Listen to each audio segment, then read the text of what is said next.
Karnataka news beet follow ಮಾಡಿ, subscribe ಮಾಡಿ.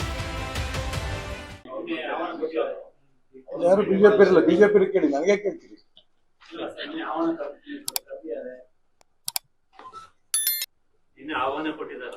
ನಮ್ಮನೆಗೆ ನಿನ್ನೆ ದಿನ ಬೆಳಿಗ್ಗೆ ಮಾನ್ಯ MP ರಾಘವೇಂದ್ರ ಅವರು ಬಂದಿದ್ರು.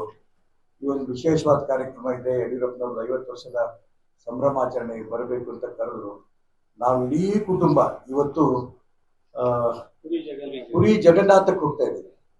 ನಂಗೆ 4 ಹೆಣ್ಮಕ್ಳು, 4 ಅಳಿಯಂದ್ರು, ಮಗ, ಸೊಸೆ, 8 ಮೊಮ್ಮಕ್ಕಳು, ನಾನು ನನ್ನ ಹೆಂಡತಿ, 18 ಜನ ಒಟ್ಟಿಗೆ ಹೋಗ್ತಾ ಇದ್ದೀವಿ.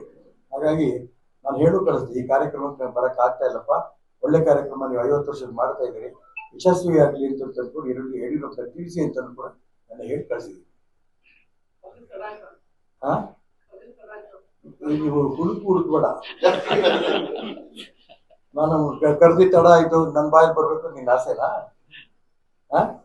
ಹಿಂಗೆ ಅನೇಕ ಕಡೆ ಕೆಲವು ಪತ್ರಕರ್ತರು ರಾಜಕಾರಣ ಹಾಳು ಮಾಡಿದ್ರು, ಅನೇಕ ಕಡೆ ಕೆಲವು ಪತ್ರಕರ್ತರು ರಾಜಕಾರಣ ಒಳ್ಳೇದು ಮಾಡಿದ್ರು, ರಾಜ್ಯಕ್ಕೆ ದೇಶಕ್ಕೆ ಕರೆದ್ರು. ನೆನ್ನೆ ಬಂದು ಪಾಪ ಕರೆದಿ ಯಾರು ಅವರು?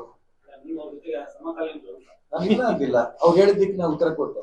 ಸಮಕಾಲೀನ ಅಲ್ಲ ಅಂದೆ ನಾನು. ನನಗೆ ನನ್ನ ಕಾರ್ಯಕ್ರಮ, ಯಾಕಂದ್ರೆ ನಮ್ಮ ಮಗ ಒಬ್ಬ ಇಂಜಿನಿಯರ್ ಓದ್ತಿಯಾನೆ, ಇನ್ನೊಬ್ಬ ಮೆಡಿಕಲ್ ಓದ್ತಿಯಾನೆ, ಒಬ್ಬ ಮಗಳು PUC ಓದ್ತಿಯಾನೆ, ಮೊಮ್ಮಗಳು ಇನ್ನೆಲ್ಲ ಹೈಸ್ಕೂಲ್ ಎಲ್ಲ ಓದ್ತಿದ್ದಾರೆ.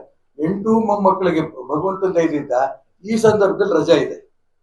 ರಜೆ ನೋಡ್ಕೊಂಡು ನಾವಲ್ಲಿ 2 ತಿಂಗಳು ಮುಂಚೆನೆ ನಾವು ಈ ಕಾರ್ಯಕ್ರಮನ ಫಿಕ್ಸ್ ಮಾಡಿದ್ವಿ. ಹಾಗಾಗಿ ಈ ಕಾರ್ಯಕ್ರಮಕ್ಕೆ ನಾನು ಹೋಗಕ್ಕಾಗ್ತಿಲ್ಲ. ಏನು ವಿಶೇಷವಾದ ಒಂದೇನು ಗಮನ ಹರಿಸ್ತಾ ಇದ್ದೀರ ನೀವು, ಅದೇನು ಅಷ್ಟೊಂದು ಗಮನ ಕೊಡಬೇಕಾದಂತ ಸಬ್ಜೆಕ್ಟ್ ಅಲ್ಲ. ಕರ್ನಾಟಕ ನ್ಯೂಸ್ ಬೀಟ್ ಫಾಲೋ ಮಾಡಿ, ಸಬ್ಸ್ಕ್ರೈಬ್ ಮಾಡಿ.